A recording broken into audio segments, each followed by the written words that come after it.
सहनावतु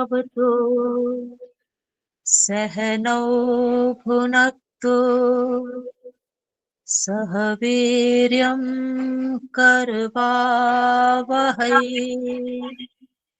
तेजस्विनावधीतमस्तु मा विद्विषावहै। ॐ शान्तिः शान्तिः शान्तिः।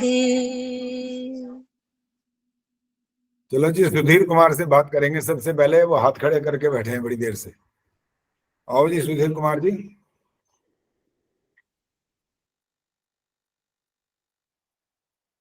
कहाँ हो? आचार्य जी नमस्ते। हाँ नमस्ते जी। एक गलती से उठ गया सर ये। अच्छा, गलती से उठ गया हाथ। तो हाँ, दिखाई तो दे सकते हो कम से कम, वो तो गलती नहीं होगी जी वहां पे। मैं हॉस्पिटल में हूँ, बीमार हूँ। बीमार हूँ? अच्छा, हॉस्पिटल? ऐसे क्या बीमार हो गए? हॉस्पिटल पहुंचना पड़ गया? घुटने की सर्जरी हुई है आचार्य जी। ओहो, अच्छा। कितने साल के हो? 57। कितना? 37? 57। 57 के हो गए हो? हाँ जी। लगता तो नहीं भाई, ये बात तो ठीक है, जवान हो इसका मतलब पूरे। तो चोट लग गई थी आचार्य जी, बैडमिंटन खेलते हुए। क्या खेलते हुए? बैडमिंटन? हाँ। ओहो, अच्छा। तो क्या घुटना तो नहीं बदलवाया ना, मतलब? बदलवा दिया। अच्छा, घुटना ही बदलवाया अब। बदलवाना पड़ गया हाँ। हम्म, ऑपरेशन कामयाब नहीं हो रहा था इसलिए। अच्छा अच्छा अच्छा। हाँ जी बिल्कुल। ये तो 3 प्रकार के जो दुख होते हैं ना, सुधीर बताएंगे ये कौन सा दुख है।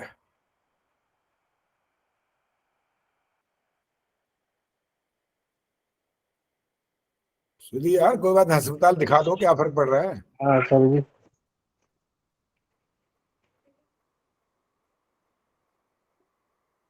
हाँ बताओ, ये 3 दुखों में से कौन सा दुख है ये? नहीं पता आचार्य जी। अब घटना सुनाओ, घटना क्या हुई थी, तब पता लगेगा इसका।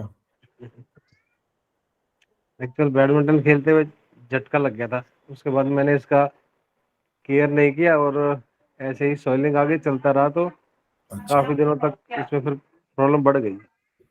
फिर एक बार मैं गिर गया था तो उसका जो कार्टिलेज है वो डैमेज हो गया।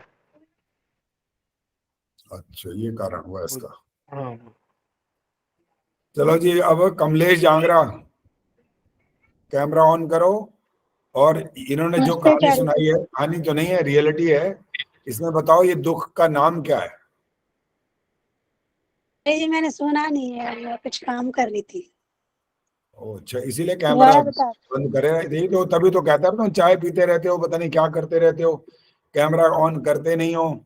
और फिर कक्षा में उपस्थित होने का मतलब तो होता है काम साम सब बंद करो और इधर पूरा ध्यान दो, ताकि पता लगे कि सुन क्या रहे हैं। चलो जी, प्रवीण सेतिया जी बताएंगी। प्रवीण जी, आपने सुना है? ऑन कर लूं? मैंने कैमरा ऑन कर लूं? मैंने ऑन ही अभी किया है। अच्छा, ऑन अभी किया है। चलो, सुखवर्षा जी ने तो जरूर सुना है, इन्होंने थोड़ी देर पहले नमस्ते कर ली थी। सुखवर्षा जी बताएंगी, इन्होंने जो बताई है, अपनी कथा सुनाई है कि ये ऐसा ऐसा हुआ, तो ये कौन सा दुख कहलाएगा? आचार्य जी, मैं ठीक से समझ तो नहीं पाई, आवाज स्पष्ट नहीं आ रही थी, नहीं आई लेकिन थी। मुझे लगता है आध्यात्मिक दुख होगा, कुछ असावधानी हुई होगी अवश्य खेलते वक्त। हाँ यही कहा इन्होंने जी, खेलते वक्त जैसे वो कुछ चाहे खिंच गया, कुछ नस खिंची या गिर गए या कुछ भी हुआ, अर्थात किसी दूसरे ने धक्का वक्का चोट नहीं पहुंचाई, अपनी गलती से जो कुछ हुआ, इसलिए वो अपने आप से संबंधित है। इसका नाम आध्यात्मिक दुख है। अब सुधीर बताएंगे ये कर्म का फल भी है कि आध्यात्मिक दुख है केवल? अगर ये कर्म का फल ही होगा। अच्छा, ये होगा करके चल रहा है कार्यक्रम तुम्हारा। उर्मिल शर्मा बताएंगी, ये जो इन्होंने बताई है बात, ये क्या है, कर्म का फल है कि आध्यात्मिक दुख है ये? ये अपनी गलती का दुख है आचार्य जी। तो कर्म का फल है कि आध्यात्मिक दुख है, नहीं, ये तो कर्म विचार। का फल तो नहीं है, अच्छा, कर्म का फल क्यों नहीं है? क्योंकि अपनी गलती से हुआ है आचार्य जी। अपना शारीरिक दुख है, ये आध्यात्मिक दुख अपनी गलती से हुआ है ना। अच्छा, एक आदमी अगर सब्जी रोटी बनाता है, सब्जी में तेज मिर्चें डाल के वो खा जाता है, ऐसे ऐसे करता रहता है, तो ये कौन सा दुख होता है? ये भी अपनी गलती के कारण ही हुआ है तो मतलब कर्म का फल नहीं है, कर्म इसने नहीं किया, किसी और ने मुंह में ठूस दिए मिर्चें क्या? आचार्य जी। उसी वक्त का कर्म तो है ये, लेकिन पिछले कर्मों का नहीं है। हमने कोई शब्द बोला था पिछले जन्म या नहीं पिछले है, तो शब्द अपने बोला ही कर्मों नहीं। का ही है, तो करंट के कर्मों का ही है, अपने ही कर्मों का है। तो फिर आप देखो, डबल बात कर दी ना आपने इतनी देर में। नहीं, अभी वो पहले तो पूर्व जन्म के कर्मों का नहीं है। अरे बाबा, पूर्व जन्म तो किसी ने खाब में भी नहीं बोला था, एक बार भी नहीं, इसका संकेत भी नहीं किया हाँ था जी, पूर्व हाँ जन्म का। जी, तो हाँ जी, अब अपने आप ही कर्म आप किया ही है, आइडिया उसी का लगाए ही दुख बैठे है। हो। अपने आप ही किया है, उसी का ही दुख है जी।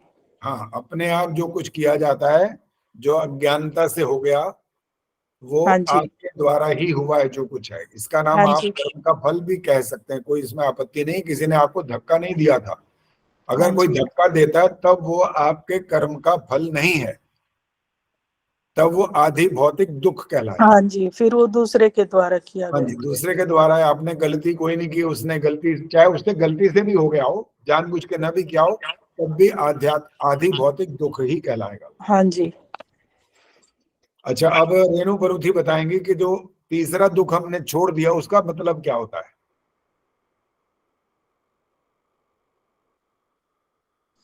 आचार्य जी मुझे नहीं पता। तीसरे दुख का नाम पता? नहीं आचार्य जी, याद नहीं आ रहा मुझे। याद नहीं आ रहा? अच्छा ठीक है, हाथ खड़े हैं। कुलभूषण जी बताएंगे। आचार्य जी, आदि दैविक दुख। इसका अर्थ क्या होता है?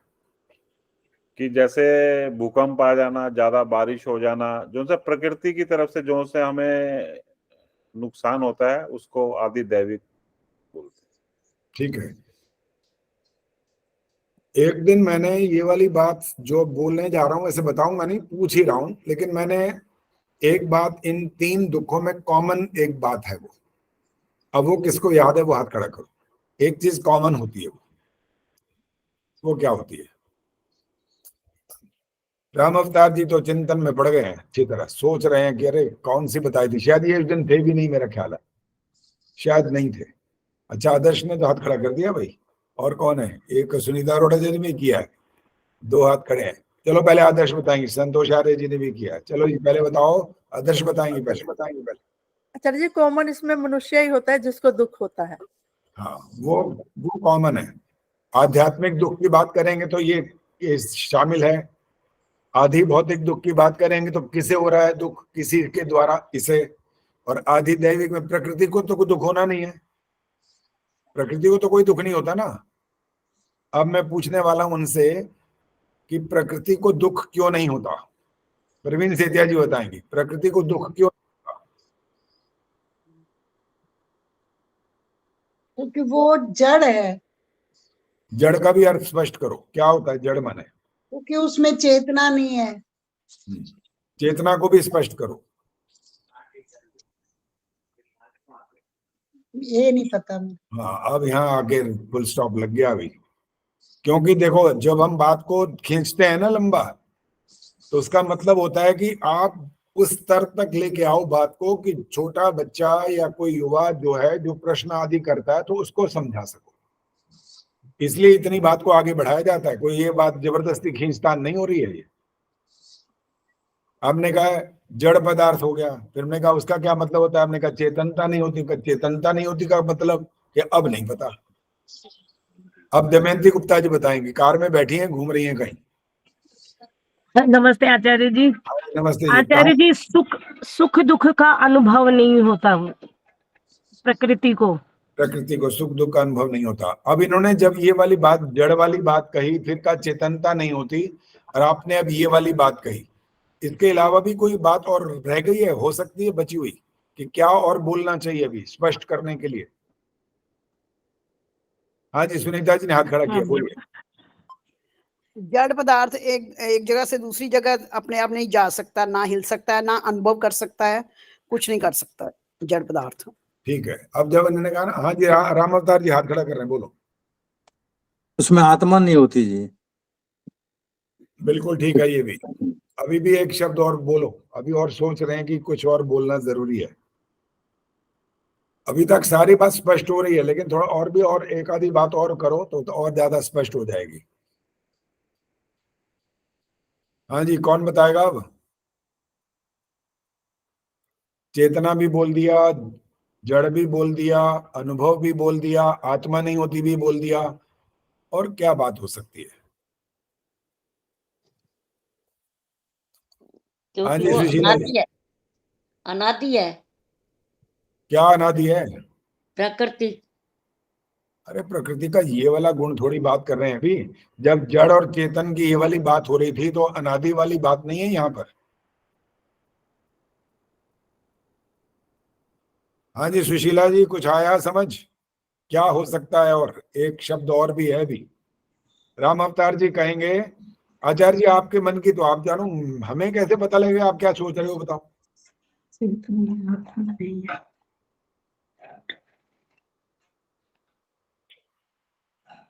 आचार्य समझ नहीं आ रहा। समझ नहीं आ रहा। जड़ वस्तु नाशवान होती है।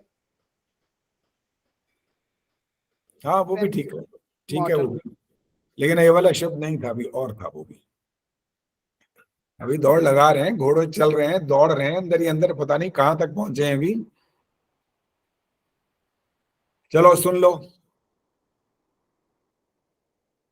देखो जड़ और चेतन का जब शब्द आए ना, तो जड़ में आपने बोला अनुभव नहीं होता, उसने कहा आत्मा नहीं होती, सब कुछ ठीक है। ये जड़ को कहिए ज्ञान रहित और चेतन को कहिए ज्ञान सहित, बस यही शब्द है। अनुभव सारी बात ठीक है, मैंने ये नहीं कहा किसी को आपने गलत बोला, ये किसी को नहीं कहा है।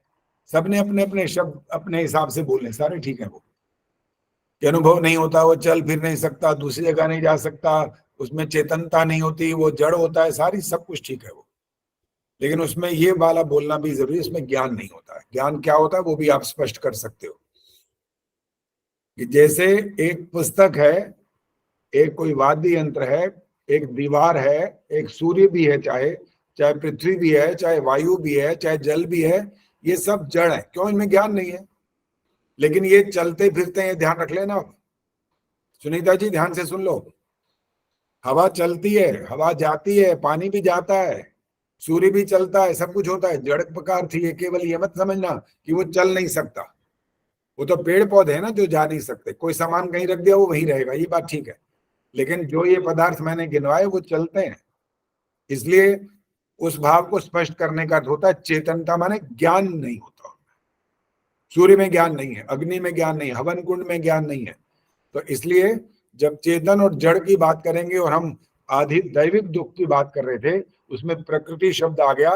प्रकृति में क्या चीज नहीं है? चेतनता नहीं है, ज्ञान नहीं है, चेतनता। चेतनता का अर्थ क्या निकला? यहाँ ज्ञान नहीं है, वरना इधर उधर हिलना डुलना, भागना, दूर की हवा तेज होना, भूकंप आना, ये सारे काम हो रहे हैं, वहां पर चल रहे हैं वो सब कुछ। चलो जी, अब इसका मतलब सब कुछ स्पष्ट हो गया। अब हाँ जी, स्पष्ट है कि अभी कुछ रह गया?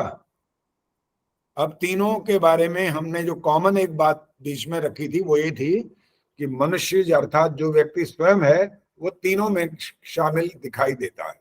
आध्यात्मिक दुख होगा तब भी वो शामिल है, आधि भौतिक दुख होगा तब भी दूसरे के कारण इसको दुख हो रहा है, और आधि दैविक प्रकृति यदि कारण है तो भी ये उससे दुख को प्राप्त कर रहा है। तो तीनों में ये व्यक्ति कॉमन कहलाता है, लेकिन दुख तीनों अलग अलग है। तो कौन कौन से इसमें चेतन रहे, अब उसका नाम बताना है आपने। अब हाथ खड़ा करना है। जड़ की बात हो गई है, अभी चेतन कौन कौन रहा बाकी? मिथिलेश जी बताएंगे। अब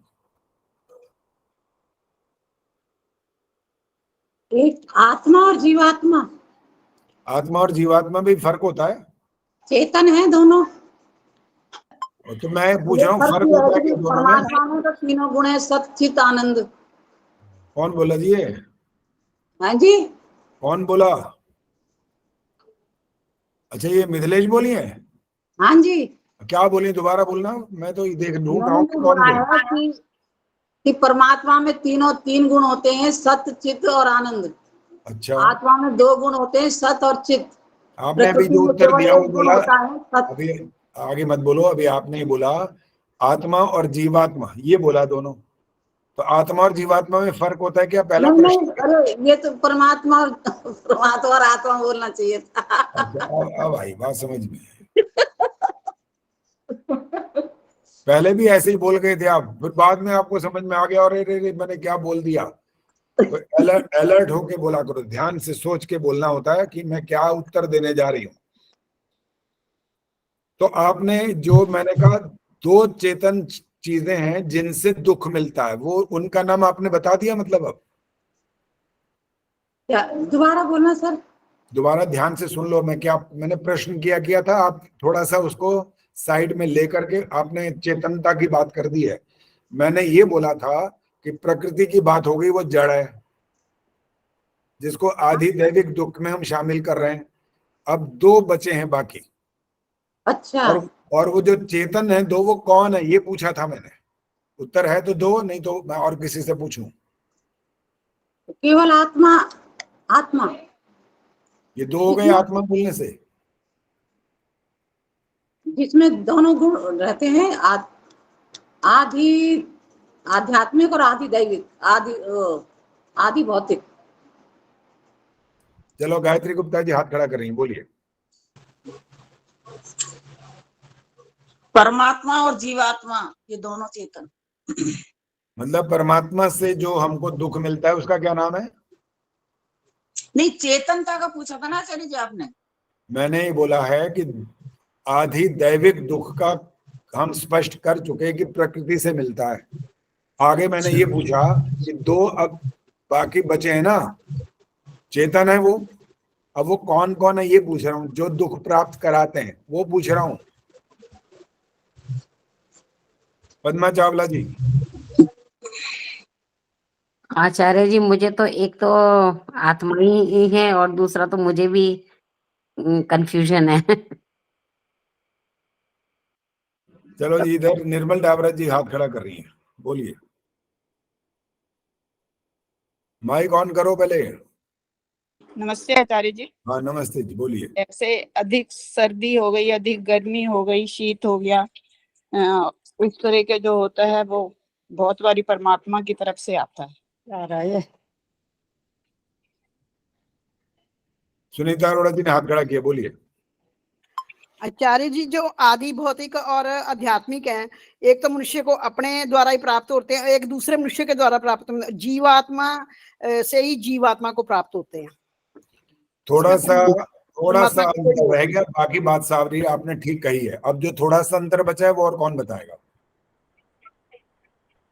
काफी ठीक है, लेकिन एक बात अभी उसमें एक तरह से कह सकते हैं वो गलत है। अभी ठीक तो फिर भी है, लेकिन फिर भी थोड़ी बहुत उसमें बात रह गई है। हाँ जी, और कौन बताएगा, बोलो।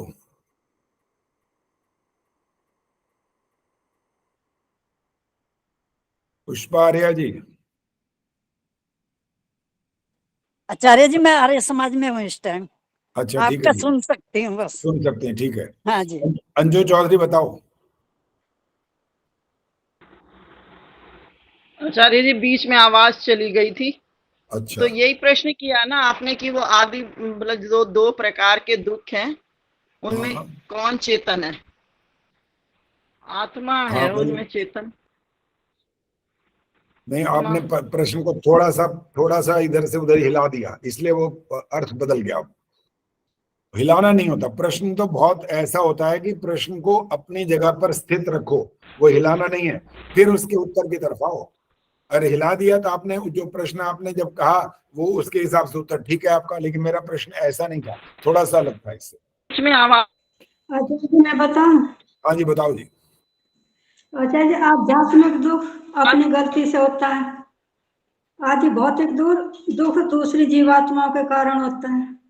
अब ठीक है उत्तर। ये सुनीता जी ने बोला दूसरे मनुष्य बोला था, वहां पर केवल मनुष्य नहीं है। आधि भौतिक का मतलब सब प्राणी है, कोई भी हो सकता है, कोई भी चेतन है ना वो भी। तो इसलिए मैंने कहा था 2 चेतन और ऐसे हैं अभी जिनसे दुख प्राप्त होता है। वो 2 चेतन कौन है? और जब इन्होंने अभी निर्मल डावरा जी ने बोला कि ईश्वर की तरफ से सर्दी अधिक गर्मी अधिक, वो नहीं, वो तो प्रकृति है, वो तो आधिदैविक में आ चुका है, वो तो पहले से ही, क्योंकि वो प्रकृति चेतन नहीं है। बेशक वो अपने आप कार्य नहीं करती, लेकिन वो कार्य चाहे अपने आप न भी करे, लेकिन उसके नियम की जो बात है वो ईश्वर ने व्यवस्था कर दी है, वो चल रही है, वो नियम पूर्वक चल रही है। उसको मुख्य रूप से आधिदैविक का अर्थ है प्रकृति के माध्यम से जो दुख प्राप्त होगा, और आधि भौतिक माने दूसरे प्राणियों के माध्यम से, और आध्यात्मिक माने जो हम चेतन है वो हमारे कारण से। तो 2 चेतन शक्तियां ये वाली थी यहाँ पर। अभी आपको बात स्पष्ट हो गई होगी। हमने अगले बुधवार को संध्या के अर्थ शुरू करने हैं, और अभी आज जो कुछ करने वाले हैं कुछ मिक्स काम कर रहे हैं। कुछ आप भी अपने मन से कोई प्रश्न पूछना चाहोगे पूछ लोगे, और हम पहले प्रातःकालीन जो जागरण के मंत्र हैं वो सुनने वाला हूं मैं। किसी को आते हैं तो हाथ खड़ा करो।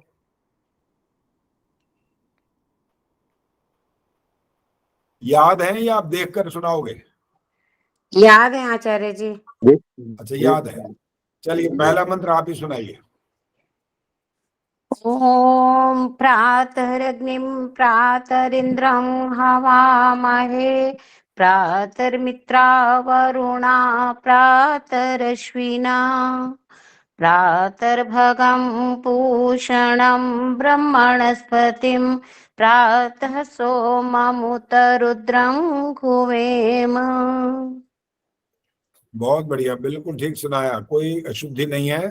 सिर्फ एक जगह पर प्रातः सोममुत बोला है ना, जो वहाँ प्रातः सोममुत रुद्रम, वहाँ संधि हो सकती है तो संधि सहित बोलते हैं।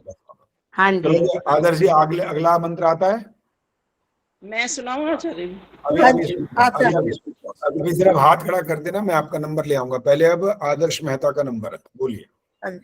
ओम प्रातजितं भगमुग्रं होवेम वयं पुत्रं दितेर्य विधर्ता आंध्रचिद्यं मन्यमानस्तुरिश्चिद्राजा चिद्यं भगं भक्षितः। 3 गलतियां हो गई हैं इसके अंदर। आज अब कौन कह रहा था मैं सुनाऊं? हाथ खड़ा करो, कौन है? मैं। अंजू, हाँ सुनाओ। अंजू सुन रहे हैं। ओम भग प्रणेतर भग सत्य ये नहीं, अभी पहले दूसरा मंत्र। दूसरी, अच्छा। ओम प्रातर्जितं भगमुग्रं होवेमवयं उत्तमदितेर्यो विद्या आधृश्चिद्यं मन्यमानस्तुश्चिद्राजा चिद्यं भगं भक्षित्याह। अब पता नहीं ये नेट के कारण से ऐसा हुआ या आपने गलत बोला, कुछ पता नहीं लगा। कोई बात नहीं, आपकी आवाज में भी वो आ रहा था, कुछ डिस्टर्बेंस आ रही है, कोई बात नहीं, और किसी से दोबारा सुनेंगे। अभी मिथिलेश सुनाओ अब आप। मैं सुना रही। अंजू माइक बंद करो।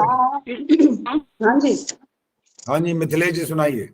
ओम प्रातर्जितं भगमुग्रं होवेमवयं पुत्रमदितेर्यो विधर्ता आधृश्चिद्यं मन्यमानस्तुरश्चिद्राजा चिद्यं भगं भक्षित्याह। बिल्कुल ठीक है, 100%। तो आदर्शी आपको थोड़ा ठीक करना है। पुत्र मदितेर्यो विधर्ता, उसमें र पूरा नहीं आता, विधर्ता बोलना होता है, और अंत में भी है भक्षित्याह। यही बोला था आचार्य जी, यही बोला। आपको नहीं समझाया मैंने। अच्छा, मैं धन्यवाद। आदर्श को बोल रहा हूँ, आपको तो मैंने बोल दिया, बिल्कुल ठीक सुनाया, बोला तो है आपके लिए भी। आपका ध्यान इधर उधर होता है, इसका मतलब आप बात सुनते पता नहीं किसकी हो। मैं तो इनको बोल रहा हूँ और आपने कहा मेरे को बोल रहे हो, आपको कहाँ बोल रहा हूँ मैं। हाँ जी, सुखवर्चा जी आता है अगला मंत्र। आचार्य जी देख के बोल पाऊंगी, थोड़ा भूलती हूँ, बिना देखे भूल। हाँ देख के बोलो, कोई बात नहीं। अगला बोलूं? हाँ जी, तीसरा मंत्र। ओम भग प्रणेतर भग सत्यराधो भगे माम धिये मुदवाददनः भग प्रणो जनय गोभिरश्वैर्भग प्रनिर्भिन्नृवन्तः स्याम। 4-5 अशुद्धियां इसके अंदर अभी। हाँ जी राम अवतार जी, जी आचार्य जी। देखकर सुनाओगे या याद है? देख कर आचार्य जी। देख के सुना दीजिए। तीसरा मंत्र। ओम भग प्रणेतर भग सत्यराधो भगे माम दिय मुदवाददन्ना भग प्रणो जनय सोभिरस्वैर भग प्रनिर्भिर्निर्वन्त श्याम। ये ऐसा ही लिखा हुआ है कि आप अपने मन से मंत्र बना रहे हो? ऐसे पता नहीं जी, मैं तो पढ़ रहा हूँ इसको। अंतिम वाला चरण गलत हुआ है इनका। हाँ वही की तो बात हो रही है। नहीं, भागा भागा गा भी भागा बोलते हैं, भग नहीं बोलते उसको, भागा है, भागा प्रणेतर भागा। हाँ सबने नहीं समझाना भाई, ध्यान रखो, सबने नहीं बोलना होता। भग प्रणो जनाय, ये ठीक नहीं है जी? हाँ ये ठीक। आगे क्या अब? गोवीरस्वैर भग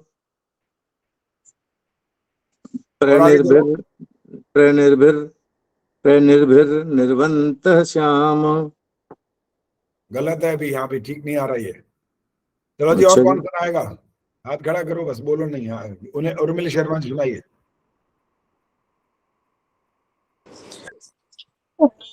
भग प्रणेतर भग सत्यराधो भगे माम धिये मुद्वाददन्नः भग प्रणो जन्य गोभिरस्वैर्भग प्रनिर्भिर्निर्वन्तः स्याम। एक तो निर्वंता सारे बोलते जा रहे हैं, निर्वंता है नहीं यहाँ पर, नृवंता है ये। नृवंता। जब मैं बोला हूँ ना, पहले आप सिर्फ सुना करो उसको, पीछे दोहराना नहीं होता, नहीं तो वो आवाज कट जाएगी आपस में, औरों को भी समझ में नहीं आ पाएगा। सिर्फ सुनना होता है। जब गलती बोल दिया तो उसको शुद्ध भी मत करो, पहले समझ लो कि कौन सा अक्षर में, कौन से शब्द में कहाँ कहाँ गलत हो गया। तो इसमें भी अभी अशुद्धि चल रही है, इसको और ध्यान देना है। और कौन सुना सकता है? हाथ खड़ा करिए। मिथिलेश जी से नहीं सुना? हाँ सुशीला ढाका जी सुनाइए।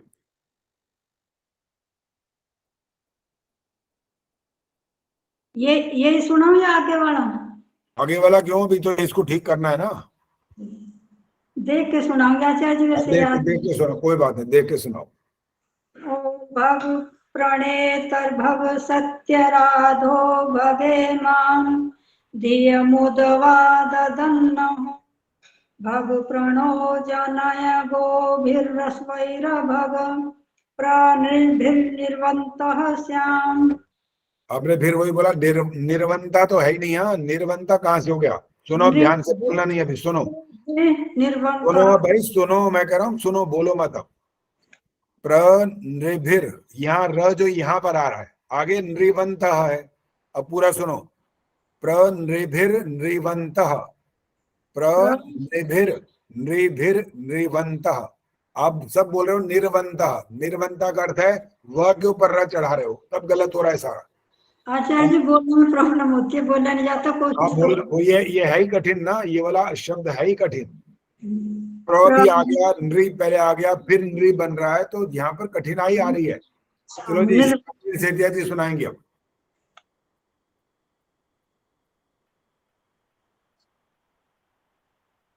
ओम भग प्रणेत भर्ग सत्यराधो भगे, सॉरी मैं शुरू कहाँ से कर।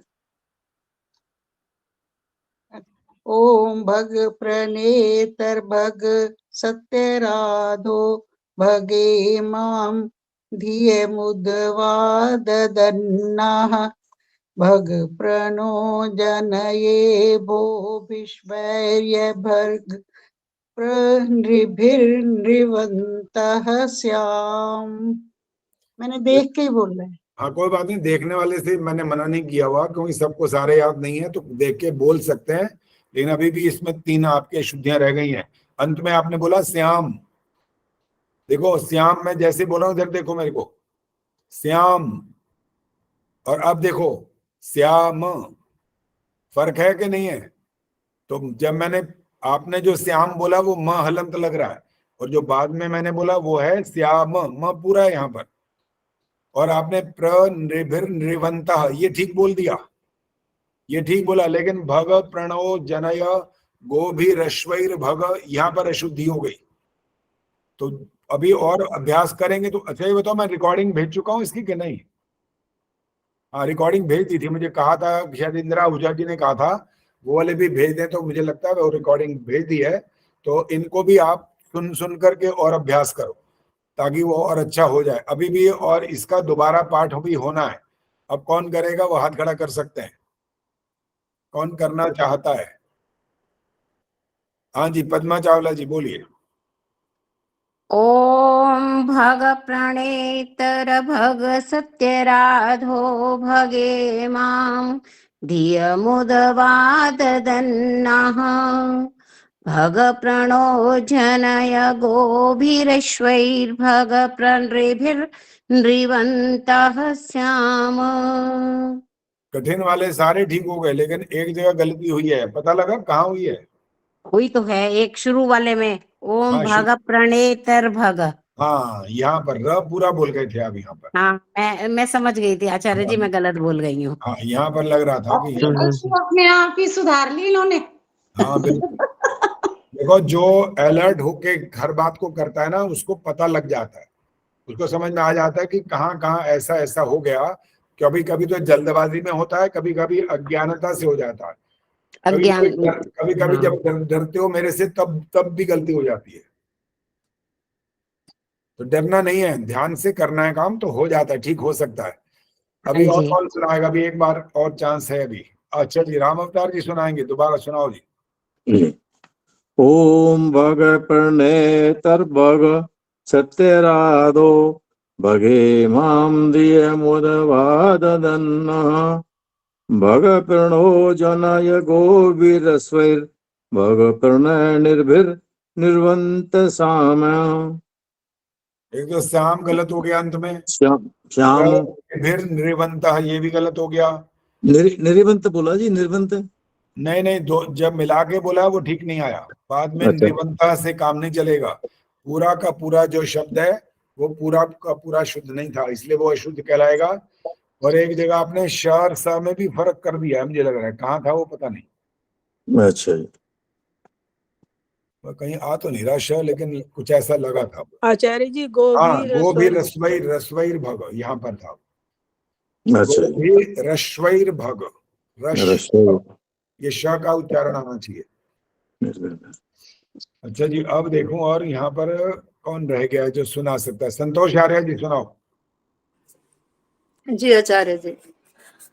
ओम भग प्रणेतर ठहर जाओ, भग नहीं बोलना, ओम भग भग। हाँ अब बोलो। ओम भग प्रणेतर भग सत्यराधो भगे मान धियमुद्वाददन्ना भग प्रणो जनय गोभिरश्वैर्भग प्रणृभिर्नृवन्तः श्याम श्यामा। हाँ कोई बात, अभी भी 3-4 गलतियां हो गई हैं, कोई बात नहीं, अभी तो आप सब अभ्यास करोगे तो ये वाला तब ठीक हो पाएगा। अब चौथे मंत्र पर आ रहे हैं, चौथा मंत्र कौन सुनाएगा? हाँ जी चलो, आदर्श सहगल से ही शुरुआत हो रही है, चलिए सुनाइए चौथा मंत्र। हाँ जी आदर्श मेहता जी। हाँ आदर्श, मैंने क्या बोला? सहगल बोला। आदर्श सहगल, अच्छा सहगल बोल दिया। आदर्श सहगल हमारे ग्रुप में है भी कोई? नहीं है कोई? नहीं ग्रुप में वैसे है वो, लेकिन हमारे ग्रुप में नहीं है। अच्छा अच्छा, जो वहां चले गए दिल्ली से उधर है ना, वही है। हाँ आदर्श सहगल, हाँ ठीक है, उनका नाम याद आ गया। चलिए आप आदर्श मेहता जी सुनाएंगे। ओम उते दानिं भगवन्तः श्यामोत प्रपित उत मध्ये अहनाम कमला जी माइक बंद करो। सूर्यस्य वयं देवानां सुमतो श्याम। अभी भी है आदर्श, इसमें थोड़ी थोड़ी अशुद्धियां रह गई हैं, अभी एक दो रह गई हैं, अब उनको और देखते हैं कौन सुनाएगा तो और पता लग जाएगा कहाँ गलती हुई है। आज हैं कितने लोग? 29 हैं, आधे से भी कम हो गए आज, समय बदल गया ना। कमला जी ने हाथ खड़ा किया, सुनाओ जी कमला जी। ओम उतेदानीं भगवन्तः श्याममोत्प्रपित्व उत मध्ये अह्नाम् उतोदिता मघवन् सूरस्य वयं देवानां सुमतौ श्याम। 3 गलतियां हैं मोटी मोटी, 3 गलतियां। हाँ, श्याम वाला तो है ही है, भगवंतः यहाँ पर भी था, प्रपित्व, अब ये हर चीज याद नहीं रहती कौन सी कहाँ पर थी, लेकिन 3 गलतियां जब उस समय पकड़ते हैं तो पता लग जाता है। चलो अंजू चावला, अंजू चौधरी, आज नाम पता नहीं क्यों बदलते जा रहे हैं बीच बीच में। अंजू चौधरी सुनाएंगी क्योंकि नाम साफ दोनों इकट्ठे हैं, इधर अंजू पढ़ा गया, आगे चावला पद्मा जी वाला पढ़ लिया। चलो अंजू चौधरी सुनाएंगी, सुनाइए यही मंत्र। ओम उतेदानीं भगवन्तः श्यामोत प्रपित्व उत मध्ये अन्नाम् उतोदिता मघवन् सूर्यस्य वयं देवानां सुमतौ श्याम। पता लगी गलती, पता लगी है? अंजू ने सिर नहीं हिलाया अभी तक। अंजू को तो लग रहा है सारा का सारा शुद्ध हो गया है, शुद्ध नहीं हुआ, अभी हैं गलतियां इसके अंदर। अहनाम जो है ना, अहनाम, अहनाम, ह पूरा नहीं आएगा यहाँ पर, अहनाम। एक्चुअली कुछ नेट की वजह से प्रॉब्लम हो रही है, मुझे भी आपकी आवाज कट कट के आ रही है। अच्छा हाँ चलो ठीक है, फिर अभी माइक बंद करो। आचार्य जी मैं सुना। हाँ जी सुनाओ जी। ओम उतेदानीं भगवन्तः श्यामोत प्रपित्व उत मध्ये अन्नाम् उतोदिता मघवन्त सूर्यस्य वयं देवानां सुमतौ श्याम। आपकी भी हैं 2-2.5 गलतियां हैं अभी। मघवन सूर्य से जो है यहाँ भी गलत था, और अहनाम में भी आपने बाद में दोबारा बोला, वो भी गलती कहलाएगा। दोबारा नहीं बोल सकते, एक बार में जो बोलना होता है वही हो सकता है, बस दोबारा दोहराना मना होता है। इसका उदाहरण मैंने दिया था, ये तो ये वाले मंत्र हैं, इनका तो पाठ वहां आर्य समाज में होता ही नहीं है, ये तो प्रातः काल उठने के मंत्र हैं, कोई कोई बोलता है, कोई कोई नहीं भी बोलता। और जब आर्य समाज में जो जो मंत्र बोले जाते हैं वहां पर आप रुक करके दोबारा नहीं बोल सकते उस शब्द को, और बोलेंगे तो सारा गड़बड़ हो जाएगा। वो आगे जाएंगे, आप पीछे चल रहे होंगे, किसी को आपके वजह से गलत बोलने का ही हो जाएगा कि ये पता नहीं बोलना क्या था, ये क्या बोल रही है, और वो उनका भी गलत हो जाएगा। इसलिए ये ध्यान रखना होता है कि दोबारा रिपीट नहीं करना, पहली बार में इतना सावधान होकर के बोलो जिससे लगे कि आप ठीक सुना, क्योंकि इन चीजों का रोज का अभ्यास वैसे भी नहीं है सबका, बहुत कम है। बाकी जो मंत्र हैं आप संध्या वाले, वो रोज के आपके अभ्यास के मंत्र हैं। स्वस्ति वाचन और शांतिकरण भी रोज के अभ्यास के मंत्र नहीं है। हाँ, दैनिक यज्ञ के अभ्यास वाले मंत्र जरूर हैं, उनमें भी लेकिन अभी भी अशुद्धियां चल रही हैं। संध्या वाले मंत्रों में भी अशुद्धियां चल रही हैं, अभी समाप्त नहीं हुई हैं, अभी वहां भी गलतियां हो रही हैं अभी भी। कारण वही है कि जो इतना पुराना अभ्यास चल रहा है ना, उसको हटाना, मिटा देना एक तरह से। स्लेट पे जो लिखा गया ना, वो आसान खेल नहीं है, बहुत मुश्किल काम है। जब बच्चा शुरू में सीखना शुरू करता है ना, जब, और आप उसको उच्चारण ठीक सिखा दें तो वो ठीक चल पड़ता है, और शुरू में ही गलत सिखा दिया तो फिर आगे साफ करना उस स्लेट पे जो आपने लिखा है ना, उसको मिटाना आसान नहीं होगा, मुश्किल हो जाएगा। तो आपकी उम्र के हिसाब से तो ऐसा है, वो तो खुद गया है, लिखा नहीं हुआ, खुदा हुआ है। अब खुद गया तो उसका क्या हल कर कैसे करेंगे वो? अब तो उसको मसाले से भरना पड़ेगा पहले, और मसाले से भरने का अर्थ ये है कि इतना अभ्यास करना पड़ेगा बार बार बार बार शुद्ध सुन सुन करके तब जा करके वो भरा जाएगा, वो जो खुद चुका है वहां पर। इसलिए इसमें कठिन मेहनत करने की जरूरत है, बहुत परिश्रम, कड़ा परिश्रम करना पड़ेगा, तब जा करके इसका फल मिलेगा, अन्यथा नहीं मिलेगा। सोहन मित्रा जी बोलो। आचार्य जी ये वाला या पांचवा? अभी चौथा बोलो। ओम उतेदानिम भगवन्तः श्याम। रुक जाओ, आपने बोला उतेदानिम, निम क्यों बोला? ये क्या लिखा है? उतेदानिम। अब ठीक है, चलो। ओम उतेदानिम भगवन्तः श्यामोत प्रपित्व उत मध्ये अहनाम उतोदिता मघवन् सूर्यस्य देवानां सुमतौ श्याम। वयम कहाँ चला गया? ओ सॉरी, और वयम देवा मैंने बिना देखे बोला है, वो रह गया मुझे ध्यान। अच्छा कोई बात नहीं, जो आपने अहनाम बोलना था जहां पर, वो अहना इसके बाद वाला पता नहीं लगा, क्योंकि सांस का लग रहा है कारण बन गया वहां पर। हाँ जी, वो सांस थोड़ा वो लंबा खींच गया। हाँ वो मध्य अहना अहना, उतोदित अहना। ठीक है। बाकी आवाज अच्छी है आपकी, बढ़िया है, और तरीका भी ठीक है मंत्र बोलने का, लेकिन जहां जहां शुद्धिकरण की जरूरत है वो तो सबको करना पड़ेगा, चाहे आवाज हमारी जैसी भी है। कुछ कुछ लोग तो अभ्यास से आवाज को अच्छा बना लेते हैं, प्रैक्टिस करते हैं उसकी बकायदा। खाने पीने में भी ध्यान रखते हैं वो कि ये वाला पदार्थ नहीं खाएंगे, और कुछ चीजों का ध्यान ऐसा करेंगे कि जिससे आवाज और मधुर हो जाए।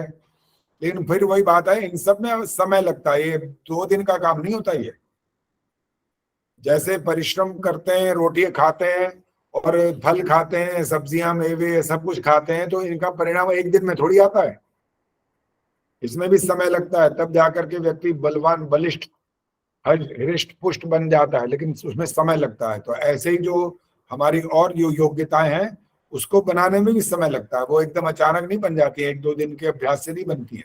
लगातार निरंतर अभ्यास करना पड़ता है, तब जाकर के वो योग्यता आती है, अन्यथा नहीं आती है। बाकी सुनना कोई ज्यादा मुश्किल काम नहीं होता है, सुन तो लिया, सुनते रहते हैं, इतने सालों से सुनी तो रहे हैं, और क्या कर रहे हैं। हर समाज में जाते हैं या किसी सत्संग में जाते हैं तो क्या करते हैं वहां पर? अधिकांश तो हम सुनते ही हैं, वक्ता तो होते नहीं है, ज्यादातर हम श्रोता होते हैं, और कहीं कहीं वक्ता के रूप में भी चलो चले जाते होंगे। तो श्रोता के रूप में तो सुनते सुनते सुनते कितना समय हो जाता है हमारा, और वक्ता के रूप में बोलते बोलते इतना समय नहीं होता, क्योंकि वक्ता जिसको बनना है उसको बहुत ज्यादा ज्ञान प्राप्त करना पड़ेगा, बहुत अधिक परिश्रम करना पड़ेगा। वो कोई हंसी मजाक खेल नहीं होता। लेकिन सुनने में क्या, बैठना है जाकर के, फिर दिमाग कहाँ चल रहा है ये भी नहीं पता, सुनने के बावजूद भी ये भी नहीं पता होता कि ये बोल क्या रहा है। बाद में पूछते हैं कभी कभी, हमारे को पिताजी ने जो समझाया ना, कभी कभी थप्पड़ भी खाया इस बात के लिए। उन्होंने कहा ओए नालायक ये क्या बोल रहा है? उन्होंने कहा जी क्या गलत बोल दिया? उन्होंने कहा जो अभी मंत्र पढ़ा उसका अर्थ सुना रहा है, ये उसका अर्थ तो है ही नहीं, क्या हुआ? फिर हमने बताया कि वो दिमाग कहीं और चला गया था। ये होता है। इसका मतलब एकाग्रता बहुत जरूरी होती है, मन को एकाग्र करके साथ साथ चिंतन करना, उन शब्दों को पूरा पकड़ के रखना और उसकी फिर व्याख्या करना, ये कठिन काम होता है, आसान नहीं होता है। कोई वक्ता होते हैं वहां से शुरुआत करते हैं, कहाँ पहुंच जाते हैं पता ही नहीं लगता कहाँ गए।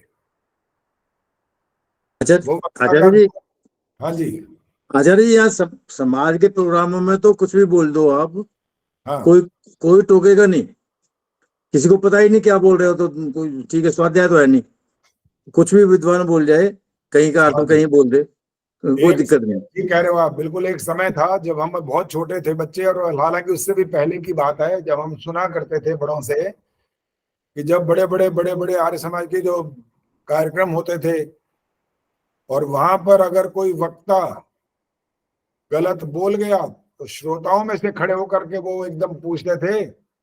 अर्थात इतने जागरूक थे श्रोता, उनको इतना ज्ञान होता था कि वो पकड़ लेते थे बात को कि कहाँ से बोल रहे हो, कौन सी बात बोल रहे हो, क्या प्रमाण है इसका भाई।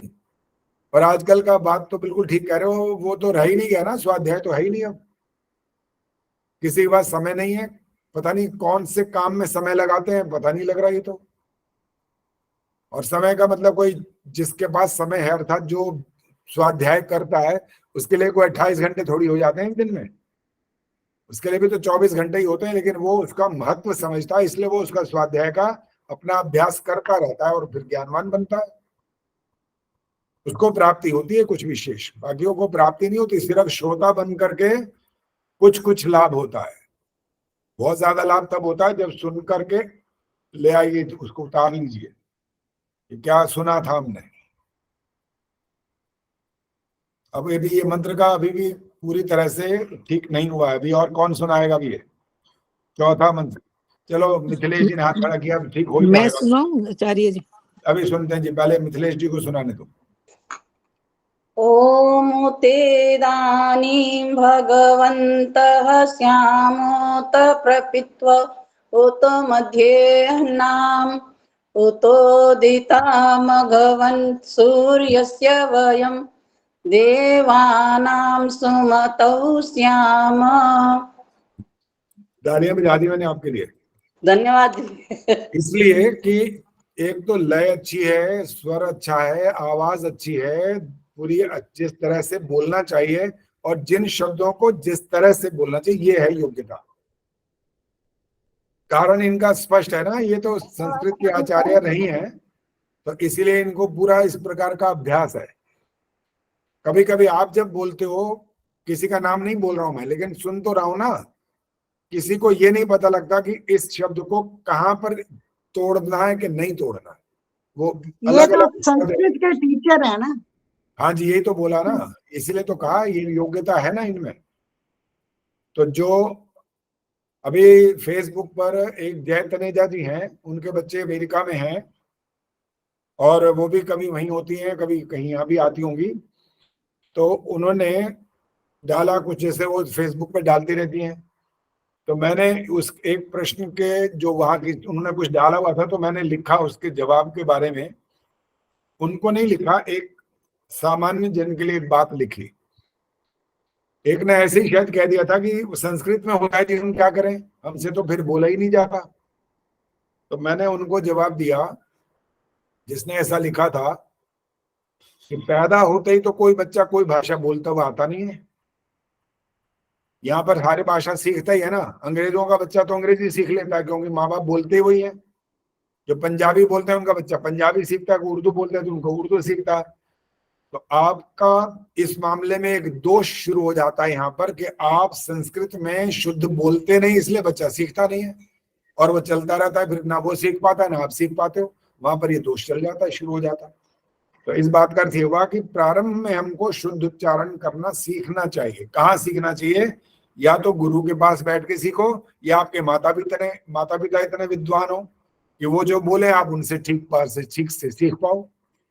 तो ये सौभाग्य सबको प्राप्त नहीं हो पाता, कारण कुछ भी हो सकता है, हम नहीं कह सकते पूरी बात को, लेकिन इतना जरूर है कि हम अगर विशेष पुरुषार्थ करेंगे, चाहे माता पिता के पास ये योग्यता न भी हो, विशेष पुरुषार्थ करेंगे तो योग्यता आप में आ जाएगी। क्योंकि पैदा होते ही कोई कुछ सीख करके नहीं आया है, उसने सब कुछ यहाँ सीखा ही है, चाहे कोई भी भाषा की बात करो आप। चलो जी, अब पांचवा मंत्र रहेगा, कौन सुनाएगा? अब कहां से शुरू करें? अब लोग कितने आए? 28। जिनका नंबर नहीं आया ना, अब उनसे सुनते हैं, देखें उनको कितना आता है। संतोष गुप्ता जी तो सुनाएंगे नहीं मेरे को लगता है। अच्छा, ये कहा नहीं स्वराज गुप्ता जी, उन्होंने तो कहा था कि आचार्य जी ने मना तो किया नहीं, इसका मतलब समय तो है आज का 4-5 बजे का समय है, लेकिन वो अब जुड़ी तो है नहीं, क्या हुआ? माइक ऑन करके बोलो संतोष जी, माइक ऑन करो। मैं कोशिश करूं सुनाने की, लेकिन हाँ सुनाओ, कोशिश करो। ओम भगा एवं भगवान अस्तु दिवास्तने वयं भगवन्तः स्याम त्वं त्वा भग सर्व इज्यो हवति स नो भग पुरेता भवेव। भवे ह है एक तो, और बहुत और भी गलतियां 4-5 हैं अभी, कोई बात नहीं, क्योंकि इन चीजों का निरंतर अभ्यास करने से आएगा। ये रोज के मंत्र वैसे भी नहीं, सब लोग नहीं बोलते हैं। अब सरोज इनका नंबर आ गया। मुझे पता था पता था नमस्ते कि आपका आचार्य जी। नंबर आएगा, बिल्कुल आएगा। पढ़ो पढ़ो पढ़ो, क्योंकि जैसा पढ़ सकते हो मैं भी पढ़ो, ऐसे ही पढ़ूंगी। चलिए, कोई मुझे बात नहीं, अब पढ़ो। इतनी देर ध्यान करने के बावजूद मुझे वो पेज मिला जहां से आप इतनी देर से पढ़वा रहे थे। शुरुआत Anyway, तक, शुरुआत जहाँ से होती है वहीं से ही होता है ये। वहीं से चलिए। ओम भग एव भगवा अस्तु देवास तेन वयम भगवन्तः स्याम तम त्वा भग सर्वम इजी हवीति सैनो भगपुर एता भवेह। वाकई आपने तो ऐसे बोला है, 2 एकम 2, 2 दूनी 4, 2 6। अब ये देखिए कि आधी रात हो रही है, सब कमरा बंद करके चुपचाप दूसरे कोने में पड़ी हूं मैं कि ये कक्षा में आज क्या बदलाव हुआ है, इसलिए जागरूक हूँ। ठीक है, ठीक है, लेकिन जागरूक रहोगे तो जाग ही जाओगे आखिर एक दिन, ऐसी बात नहीं देखो है। कुछ मुक्ति नहीं मिलेगी लेकिन बुरा भी नहीं होगा, ठीक है, क्योंकि कोई इतना बात तो नहीं, कर ही रही हूँ। बिल्कुल। हिम्मत धन्यवाद। करने वालों की हार नहीं होती। हाँ, चलो, बस इस करेंगे सुखवर्षा हम। जी ने हाथ खड़ा किया। सुखवर्षा जी सुनाओ यही बात। धन्यवाद धन्यवाद जी। आचार्य जी, मैं ये कहना चाह रही थी, एक बार सारे मंत्र आप हमें बोल के बता दीजिए, क्योंकि कभी लाइव अभी थोड़ा है, आप तो बता दीजिए एक बार सारे। लाइव नहीं हुए इसलिए, रिकॉर्डिंग में तो है ना। रिकॉर्डिंग तो है, लेकिन एक बार अभी एक ये वाले अक्सर नहीं बोलते हैं ना। ठीक है, चलिए सुनिए। प्रातः कालीन जागरण मंत्र। ओम प्रातरग्निं प्रातरिंद्रं हवामहे प्रातर्मित्रावरुण प्रातरश्विना प्रातर्भगं पूषणं ब्रह्मणस्पतिं प्रातः सोममुत रुद्रं हुवेम। ओम प्रातर्जितं भगमुग्रं हुवेम वयं पुत्रमदितेर्यो विधर्ता आध्रश्चिद्यं मन्यमानस्तुरश्चिद्राजा चिद्यं भगं भक्षित्याह। ओम भग प्रणेतर्भग सत्यराधो भगे मां धियमुदवादधन्नः भग प्रणो जनय गोभिरश्वैर्भग प्रणिभिर्निवन्तः स्याम। ओम उतेदानीं भगवन्तः स्यामोत प्रपित्व उत मध्ये अह्नाम् उतोदितामघवन् सूर्यस्य वयं देवानां सुमतौ स्याम। ओम भग एव भगवान् अस्तु देवास्तेन वयं भगवन्तः स्याम। तन्त्वा भग सर्व इज्जोहवीति स नो भगपुर एतां भवेह। धन्यवाद आचार्य जी। चलो, ये समझ आ गया होगा। बाकी अभ्यास आप आपके पास रिकॉर्डिंग है, उससे आप कर सकते हैं। आचार्य जी, आप जैसा तो पता नहीं कब बोलना आएगा हमें। एक बात पूछनी थी मैंने। हाँ, बोलो बोलो, पूछो। इसमें जो तीसरा मंत्र है, हाँ हाँ, तो ये तीसरे में है ना, भग प्रणो जनय, ये इसमें लिखा हुआ है, तो ये किताब में ऐसे लिखा हुआ है। आपने गो भी शर्वे बोल, यहाँ पे तो भ लिखा है, भो भी। गो भी रश्वैर भग, भ ही बोला है मैंने। अच्छा, भो की जगह मतलब आपने गो बोला है, मतलब गो भी ऐसे, ये फिर मैंने गो किताब नहीं में बोला, इसका मतलब गो गलत लिखा हुआ है। सुनो ना, गो नहीं बोला, गो भी रश्वैर भग बोला है। और बाकी रिकॉर्डिंग में है, चिंता ना करो। हो सकता है आप गलत हुआ हो, लेकिन वैसे हुआ नहीं है। मिथिलेश बताएंगे। मिथिलेश, गलत हुआ है? नहीं हुआ आचार्य जी, नहीं हुआ। नहीं, आपने गो बोला, मतलब ये किताब में इसका मतलब गलत लिखा हुआ है, मैं ये पूछ रही हूँ। अरे गो नहीं बोला ना, यही तो बोल रहा हूँ। गो भी रश्वैर भोग बोला है। किताब में क्या लिखा है? गो के बाद भी लिखा है कि नहीं?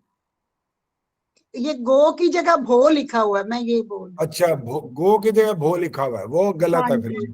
हाँ हाँ, क्योंकि आगे भी भ शब्द आ रहा है, इसलिए हम बार बार वही समझे जा रहे हैं। गोधिर ये आता है, गोधिर, पहले गो है वो भ नहीं है। आचार्य जी इसमें तो रा नहीं है, गो भी स्वैर भगा। गो भी रश्वैर भग, नहीं नहीं रा नहीं है इसमें, गो रा नहीं भी है तो स्वैर भगा। वो ठीक नहीं है फिर इसका मतलब। वो तो है। हाँ अच्छा चलिए अब एक बात और बता दें आपको, आपने इसके बारे में प्रतियोगिता जो हुई है उसके बारे में किसी ने भी कोई पूछा नहीं है, ना ये कहा कि आचार्य जी हुई प्रतियोगिता कि नहीं हुई, क्या हुआ कैसा हुआ, क्योंकि आदर्श मेहता वहां पर थी और संतोष नंदवानी वहां थी। सारी चीजें ना आपके मंत्रोदय पे आती रही और हम पढ़ते रहे। मुझे बड़ी प्रसन्नता हुई कि प्रथम द्वितीय तृतीय तीनों स्थान एक गुरुकुल के जो नोएडा के बच्चे हैं वो और उसमें भी कन्याएं, कितनी बड़ी बात है। बिल्कुल बिल्कुल, बहुत बड़ी बात है ये, बहुत बड़ी बात है, इसमें कोई संदेह नहीं है। असल में जब जब मंत्रों की बात आएगी प्रश्नोत्तरी के अंदर, वो गुरुकुल के बच्चे ही, सीधी सी बात है, वो पुरस्कार प्राप्त कर लेंगे, क्योंकि बाकी बच्चे तो ये सब करते नहीं, उनकी दिनचर्या होती है। ये फर्क तो मिलेगा ही मिलेगा। और फिर वो दूसरी बात ये भी है, यहाँ पर मान लो वो जैसे आप परिवार के जो लोग बैठे हो, आपके पोते पोतियां कोई भी हो, चाहे वो जब इन मंत्रों का अभ्यास करेंगे तो करेंगे कैसे, पहले तो ये बताओ, क्योंकि आपका शुद्ध नहीं है। वो करेंगे तो अभ्यास गलत ही कर बैठेंगे, सीधी सी बात है। अपने आप उनको आना नहीं है, स्कूल में कुछ होता नहीं, बताओ कहाँ से सीखेंगे वो। तो ये एक स्वाभाविक बात बन जाती है ना। जब आपने क्लास अटेंड की थी इतवार के बाद बुधवार को, तो मैं सोच रही थी कि आप इसके विषय में जरूर पूछेंगे, लेकिन जब आपकी कक्षा समाप्त हुई तब मैंने इन सबको इस बात का एहसास दिलाया कि देखो तीनों बच्चे कन्याएं और वो भी गुरुकुल के प्रथम द्वितीय तृतीय सारी, लेकिन जब आपकी कक्षा समाप्त हुई ना तब मैंने बोला इन सबको ये वाली बात। ठीक है, तो मैं भी चाह रहा था, लेकिन घर पे सब समय ना याद रहती है, ना इतना समय बचता है कभी कभी। तो आज तो हम मिक्स काम कर रहे हैं, इसलिए ये वाली बात कर ही रहे हैं। अब एक बात और भी करने वाला हूँ इसमें, जो आपने इस प्रतियोगिता के बारे में जो कुछ वहां पर पढ़ा, मिथिलेश जी ने भी पढ़ा और आप लोगों ने भी सबने पढ़ा होगा, और जो वहां प्रत्यक्ष देख रहे थे उन्होंने वहां तो सुना भी है ये वाक्य। वहां पर जो आर्य समाज के बड़े बुजुर्ग थे वो, उन्होंने ये कहा मुझसे, कहने लगे आचार्य जी यदि ये प्रश्न हमसे किए गए होते तो पुरस्कार लेना तो बहुत दूर की बात थी, हम तो फेल हो जाते, हमें नहीं आते इनके उत्तर, हम तो फेल हो जाते, सच्ची में फेल हो जाते। तो अब इस बात का एक हमारे अपने लिए, मेरे लिए गौरव की बात है ये कि हम बच्चों को देखो कितनी अच्छी ट्रेनिंग दे रहे हैं। बड़ों ने जो कुछ सीखा, बहुत कुछ सीख लिया, कुछ अभी भी प्रयास कर रहे हैं, आप लोग कर रहे हैं तो वो भी सीखते जा रहे हैं, लेकिन बच्चों को ये सब चीजों को सिखा देना, उनके दिमाग में बैठाना, ये छोटी मोटी बात नहीं रही, अब बहुत बड़ी बात है ये। और उसके लिए आपको अपने जो नन्हे मुन्ने हैं ना, अपने बच्चों के बच्चे, उनको प्रेरित करते रहना चाहिए। क्योंकि मैंने कहा था ऑनलाइन मैंने प्रोग्राम करना जरूर है, बच्चों वाला खत्म नहीं हुआ ये। जैसे पुरस्कार वहां दिए थे वैसे यहाँ भी दिए जाएंगे। ऑनलाइन में बच्चे बहुत दूर दूर से जुड़ेंगे, मुझे पता है। पहले कोई कश्मीर से जुड़ रहा है, कोई जैसे वो बैठी सुनीता जी, हम अमृतसर से जुड़ते हैं बच्चे, कोई विदेश से जुड़ता है। कितने बच्चे हमारे साथ इस कार्यक्रम में जुड़ते हैं, और 50 बच्चे वो भी जुड़ते हैं। यहाँ पर तो 38 के बाद 2-3-4 बच्चे और भी आए थे, लेकिन वो किसी कारणवश चले गए। तो अच्छी संख्या थी वहां भी बच्चों की। और हमने पहले तो मैंने सोचा था कि 10 प्रश्न पूछूंगा, लेकिन जब देखा बच्चों की संख्या बढ़ गई है इतनी ज्यादा, तो 7 प्रश्न पूछे मैंने, क्योंकि पुरस्कार भी लंबा चौड़ा था। प्रथम पुरस्कार 2100 रुपए दिया, द्वितीय पुरस्कार 1500, तृतीय पुरस्कार 1100, फिर सांत्वना पुरस्कार 500 के 5 पुरस्कार। क्यों दिए? को पैसे कोई लुट नहीं रहे, लेकिन फिर भी हम चाहते हैं बच्चों का उत्साह बढ़ाना। बस उनको लगेगा कि देखो हमने आज यहाँ पर पुरस्कार प्राप्त किया। और उनको केवल इतना नहीं, उनको पुस्तकें भी दे दी हैं, और जिस पुस्तक की आप प्रतीक्षा कर रहे हैं वो पुस्तक दे चुका हूं मैं उनको। पुस्तक छप चुकी है, बड़ी अच्छी छपी है। हालांकि उसमें कुछ कमियां रह गई हैं। कमियां इस बात की रह गई हैं कि जब हमने कहा भाई हमें 15 तारीख को चाहिए, हमने पुरस्कार बांटना है, तो जब उन्होंने हमको चेक करते करते भिजवाई, ये किया, मैं चेक करके भेजता रहा। एक दिन में तो सारी चेक होती नहीं है, 2 बार 3 बार, एक बार भेजा वो फिर गलती निकला, फिर भेजा, फिर और पेज आ गए, फिर भेजा। अब इतना समय नहीं बचा कि इसको और ठीक कर पाऊं कि इनमें इन चीजों को जिनमें पेज खाली बचे हुए वहां कुछ लिखवा दो। कह लीजिए अब कुछ नहीं हो सकता। अगर आपको 15 तारीख को यानी 14 रात को मैं 11:30 बजे तक रात को जाकर के पैक करता रहा हूँ किताबें। आदर्श जी को सारी बात बता, मैं देखा था वहां पर कि कैसे वो पैक हुई होकर के आई है। एक पुस्तक मेरी है और एक डॉक्टर सुषमा आर्य की है, स्वास्थ्य रहस्य उसका नाम है, और एक यही है विचार मंथन। तो ये 2 पुस्तकें हमने दी। और एक वहां पर गोविंदराम हासानंद जी की दुकान है नई सड़क पर, उनके अजय जी हैं, उन्होंने भी 2 पुस्तकें दी। और संतोष नंदवानी जी के परिवार की तरफ से 2 पेन का सेट वो भी दिया गया। बच्चों को अच्छा पुरस्कार मिला हुआ, बच्चे बहुत खुश थे, बहुत अच्छा लगा उनको। देखो भाई, किसी को आप अगर अच्छा पुरस्कार दोगे तो उनका उत्साह बढ़ेगा ना, इसलिए किया। हाँ जी। हाँ आचार्य जी, मैं ये मेरा विचार ये था कि जो प्रतियोगिता है ना जी, हाँ, वो आम बच्चों की अलग हो और गुरुकुल के बच्चों की अलग हो। यदि एक साथ होगी तो इनका कोई कंपैरिजन नहीं है जी, फिर तो गुरुकुल के लेके जाएंगे। नहीं, मैं सुनो, मैंने मान लिया कि गुरुकुल के बच्चों की अलग हो। कितने गुरुकुल के बच्चे आएंगे उसमें? कुल मिलाकर के 8 बच्चे आएंगे सारे। तब क्या होगा? प्रतियोगिता होगी वो? नहीं, उनकी इनके साथ कोई मेल ही नहीं है ना जी। मैं वो वाली बात समझ गया आपकी, लेकिन आपने कहा उनकी अलग करो। अलग का प्रश्न कर रहा हूँ, उसका उत्तर दे दो मुझे।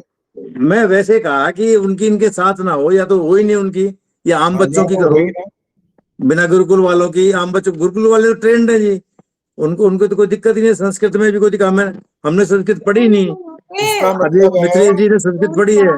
इसका मतलब गुरुकुल वाले बच्चों का उत्साह बढ़ाने की हमें जरूरत नहीं होनी चाहिए।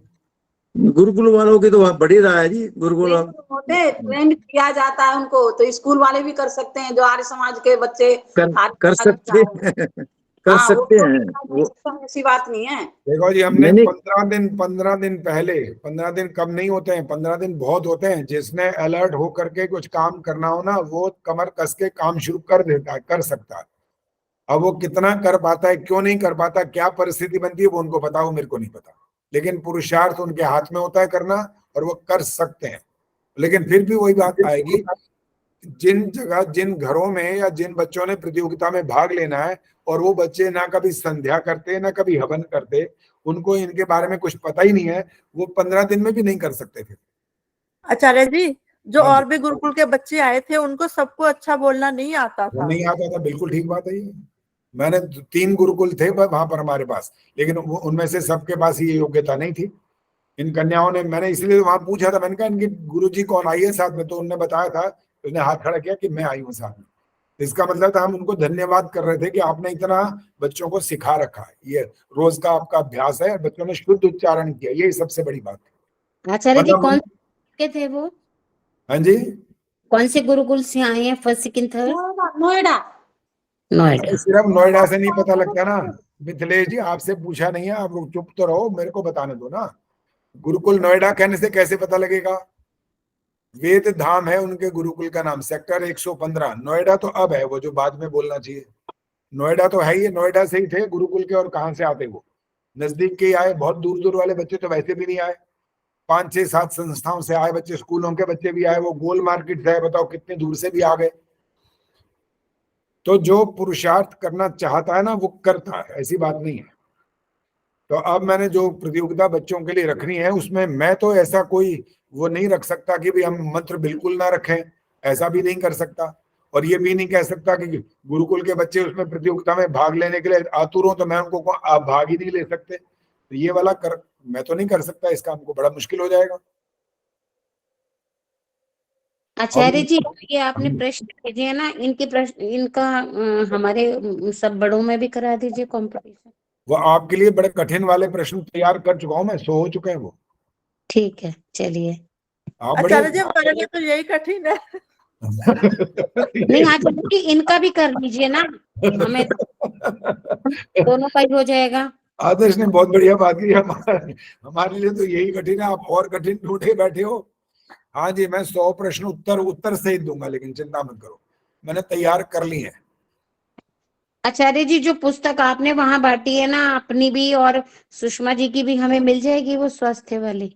अब मेरी बात, मैंने अभी बात पूरी खत्म नहीं की थी, तो आपने थोड़ा सा जल्दी बोल दिया, कोई बात नहीं, अब सुन लो इसका उत्तर। अब आपने, जिन्होंने सब ने ये सहायता सेवार्थ जो किया है ना, आप अपना पूरा नाम और आपका पूरा पता वो मेरे पास भेजिए, और अपना नाम जरूर लिख देना, ठीक है? कहीं ये ना हो कि नाम ही भूल जाओ, बाकी सब कुछ लिख दो, तो मुझे नहीं पता लग पाएगा कि कहाँ से किसके पास जा रही है पुस्तक।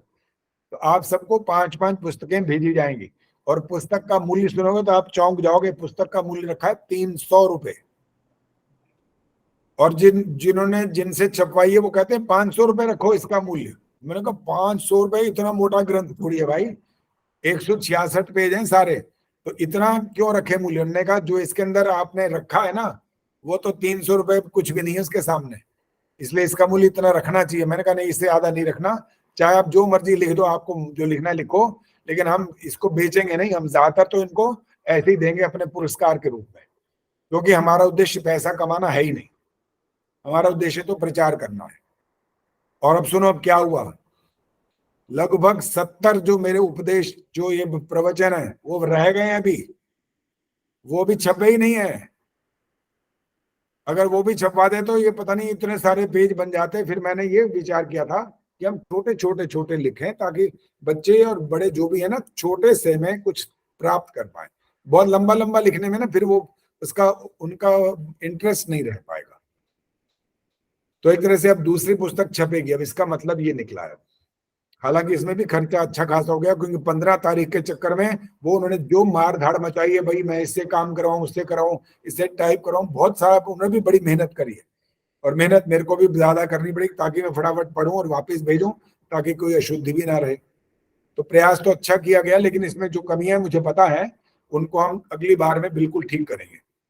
आचार्य जी और भेज देते हैं पैसे जी? नहीं, मैंने आपसे पैसे के लिए भी कुछ नहीं कहा है। नहीं, ज्यादा लग गए हैं तो और भेज देते हैं, क्या दिक्कत? जितने आपने भेजे हैं वो उतने ज्यादा नहीं लगे हैं, लेकिन जितना मैं विचार कर रहा था उससे काफी ज्यादा लगे हैं। मैं तो सोच रहा था कि ये इतने लगने चाहिए, लेकिन मैं जब उनसे विचार किया, उनसे पूछा, तो उन्होंने शुरू में मेरे को बताया कि ये पैसे इतने इस चीज के, इतने आपको जो पेज पहले। मैंने कहा मैंने टाइप करके तो भेज ही रखा है, तो आप क्या करोगे? कहने लगे मैं ऐसे कैसे छाप दूं, वो तो इतने, भाई मोबाइल में कितना आता है, इतना सा, तो किताब की इतनी सी लाइन थोड़ी बनेगी, हमें तो टाइप करना ही पड़ेगा। मैं करो फिर। अब उन्हें टाइप किया इतना, उनको भी समय लगा, तो हर पेज के टाइप के वो पैसे लेते हैं, मुफ्त में काम नहीं करते। फिर मुख्य पृष्ठ जो बना और अंतिम पृष्ठ बना, इसके डिजाइन के अलग पैसे होते हैं। तो जो उन्होंने पैसे लेने थे, हमने कहा ठीक है, जो पुरुषार्थ किया, जो आपने आपका बिजनेस है, आपको करना है तो हम देंगे, ऐसी क्या बात है। लेकिन अब इसका मतलब है दूसरा भाग छपेगा भी, अब निश्चय हो चुका है, क्योंकि बहुत सारा बचा हुआ है भाई, कहाँ को फेंकना थोड़ी है उसको, इतनी मेहनत कर रखी है उसमें भी, तो वो दूसरा भाग भी बनेगा, और फिर आगे जो बात होगी आपसे कह देंगे, चिंता न करिए। ठीक है। तो अब आपका काम ये हुआ कि आपने अपना नाम और पूरा पता मेरे पास भेज देना है, मंत्रोदय पर भेजना है, अलग से नहीं भेजना, ये ध्यान रखिए बस, ताकि मैं एक जगह से ही सारे नाम लूंगा और आपको फिर मैं यहाँ से कोरियर के थ्रू जैसे भी होगा वो आपके पास पहुंच जाएगी पुस्तकें। ठीक है जी, क्लियर है ये वाली बात? अब हमारे पास समय क्या बचा है? सिर्फ 4-5 मिनट है बस। तो इसमें इन मंत्रों का अभ्यास एक तो आप करें अब, और बुधवार को हम संध्या के मंत्रों को उच्चारण भी साथ करेंगे साथ साथ, और उसके साथ साथ उसके मंत्रों के अर्थ भी आपको लिखवा भी देंगे। आचार्य जी, जो आज प्रातःकालीन के कराए हैं उसके भी अर्थों की जरूरत है अभी। अच्छा, उसके अर्थों को भी वो भी लिखवा देंगे फिर। आचार्य जी, मुझे कविता रूप में इन सब के अर्थ आते हैं। अच्छा, कविता रूप में ठीक होते हैं, बाकी कविता रूप में कभी कभी बदल भी जाते हैं। हाँ, बदल भी सकते हैं, लेकिन थोड़ा मुझे उनके कविता अर्थ में ही परिवर्तन हो जाता है। देखो, जिसका मतलब होता है, अब इतने सारे जो भजन बने हुए हैं, बने ना, कितने लोगों ने भजन लिखे हुए हैं, इतने भजन चलते जा रहे हैं, कोई किसी को 100 साल भी हो गए, लेकिन वो चलता ही जा रहा है, उस पर कोई चिंतन मनन करता नहीं है कि इसका असली मतलब क्या निकलेगा। तो मैं अब प्रवीण सेठिया जी को बोल रहा हूँ, ये भजन की पंक्ति सुन लो और इसमें बताओ कि कोई गलती है कि नहीं है। भजन बहुत सालों से चलता आ रहा है, लोग गा रहे हैं, मस्त होके गाते रहते हैं, और हमारी जो माताएं बहनें ये ज्यादा गाती हैं इन भजनों को, और वो बस चलता जाता है, वो चलता ही जाता है। सुनिए क्या है वो। अब सौंप दिया इस जीवन का सब भार तुम्हारे हाथों में। आगे की लाइन अगर आती है तो बोलो, प्रवीण जी बोलिए। है जीत तुम्हारे हाथों में और हार तुम्हारे हाथों में। बबली जी जरा कैमरा ऑन करो। नमस्ते जी आचार्य जी। हाँ नमस्ते जी। इसका मतलब पता है जो अभी आपने गाया है? हाँ, इस पे हमारे आर्य समाज में भी आचार्य जी एक बारी हुई थी कि जीत और हार ईश्वर के हाथ में थोड़ी, वो तो हमारे कर्मों पे निर्भर करता है, ईश्वर थोड़ी करेंगे। इसीलिए तो मैंने ये वाली पंक्ति के लिए बोला है इनको कि भाई हाँ जी। आप भजन गा रहे हो, पता नहीं कितने 100 साल हो गए इसको बोलते बोलते गाते गाते, किसी ने विचार ही नहीं करा कि हम बोल क्या रहे हैं। और एक आचार्य भजन, जी एक बात बोलूं? बोलो बोलो। अभी स्वामी जी हमारे यहाँ आर्य समाज में काफी दिन कक्षाएं लगा के गए हैं, और मैंने आपके बारे में भी उनसे जिक्र किया। हाँ। तो स्वामी जी ने बोला कि हाँ मुझे पता है, हमारा तो सारा परिवार लगा हुआ है आर्य समाज के प्रचार में। जी जी। तो मैंने आपके वो ग्रुप फोटो, ये प्रतियोगिता कराई ना आपने, हाँ ये जी। ग्रुप फोटो भी भेजा स्वामी जी के पास। अच्छा अच्छा ठीक है। हाँ जी, खुश हुए स्वामी हाँ जी। ठीक है जी। एक झोली में फूल खिले हैं, एक झोली में कांटे, कोई तो कारण होगा। अब यहां तक तो लग रहा है कि क्या फिलॉसफी है जबरदस्त। अब आगे जो कुछ लिखा है वो बिल्कुल भजन के क्या क्या कहेंगे, टांग ही तोड़ देगा वो वाक्य। तेरे बस में कुछ भी नहीं, ये तो बांटने वाला बांटे रे। प्रवीण सेतिया जी इसको स्पष्ट करो, बताओ आप। ये भी गलत है कि बांटने वाला तो वो अगर न्याय करेगा तो फिर वो ऐसे फूलों वाले को फूल देगा और जो बांटे कांटे वाले को कांटे देगा, तो ये गलत हो गया ना। अभी बहुत ज्यादा स्पष्टीकरण हुआ नहीं है, वैसे तो कोशिश तो कर रहे हो आप कि बताने की कि मतलब क्या निकला, लेकिन उस बात को और परमात्मा अच्छे तो से जो काम, हाँ, जो काम करेंगे उसका फल, कर्म का फल जो है, तो वो तो जो फूलों जैसा अच्छा काम करेगा तो उसके झोली में फूल आएंगे। जो तो फिर बांटने वाला परमात्मा जो है वो अगर न्याय करेगा तो फिर दोनों को, फूलों वाले को फूल मिलेगा और कांटों वाले को कांटा मिलेगा। तो इसका मतलब तो कर्म का फल मिलेगा और बांटने वाला बांटे, वो ये गलत लाइन है। ठीक है, काफी कुछ ठीक हो गया। इसको यूं कहना चाहिए कि कोई ये प्रसाद है जो भगवान बांट रहा है सबको। प्रसाद तो बांट दिया जाता है, किसी को देखते थोड़ी, ये छोटा बच्चा आ गया, ये बड़ा आ गया, ये पुरुष आ गया, ये स्त्री आ गई, बांटते जाओ सबको। प्रसाद तो प्रसाद होता है, बांटते जाओ बस, सबको बराबर बांटा जा रहा है। लेकिन पता नहीं इस भजन के भी लोग ऐसे कैसे दीवाने हैं, बोलते ही रहते हैं, इस भजन को गाते ही रहते हैं, सोचता ही कोई नहीं कुछ। एक झोली में फूल खिले, एक झोली में कांटे, कोई तो कारण होगा।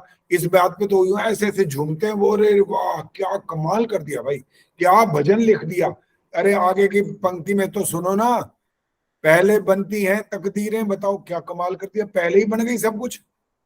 तो तुम क्या करने आओ दुनिया में, ये तो बताओ। फिर पहले सब कुछ भगवान ने फिक्स करके तो भेज दिया।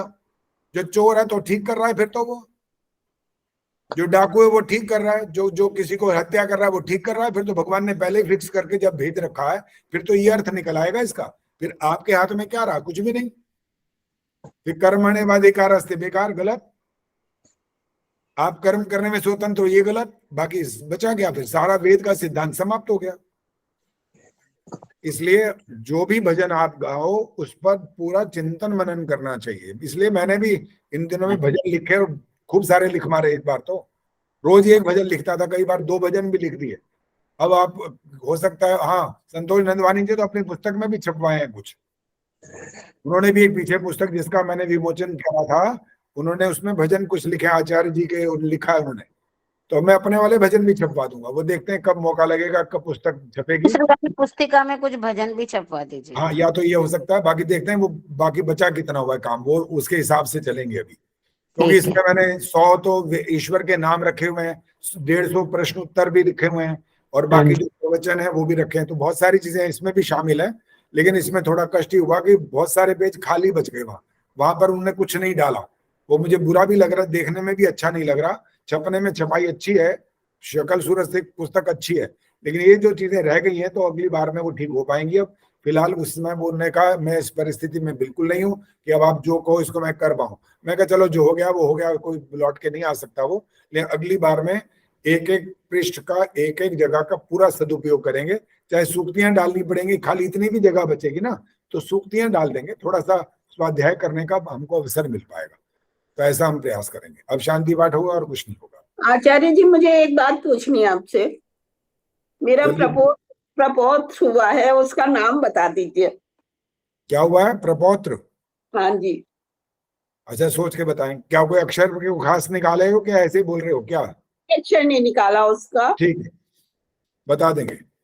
ओम द्यौः शान्तिरन्तरिक्षं शान्तिः पृथिवी शान्तिरापः शान्तिरोषधयः शान्तिः वनस्पतयः शान्तिर्विश्वे देवाः शान्तिर्ब्रह्म शान्तिः सर्वं शान्तिः शान्तिरेव शान्तिः सा मा शान्तिरेधि। ओम शान्तिः शान्तिः शान्तिः। जो बोले सो अभय। वैदिक धर्म की जय हो। जगत गुरु महर्षि दयानंद की जय। भारत माता की जय। आर्य समाज अमर रहेगा, वेद की ज्योति जलती रहेगी, ओम का झंडा ऊंचा रहेगा, वैदिक ध्वनि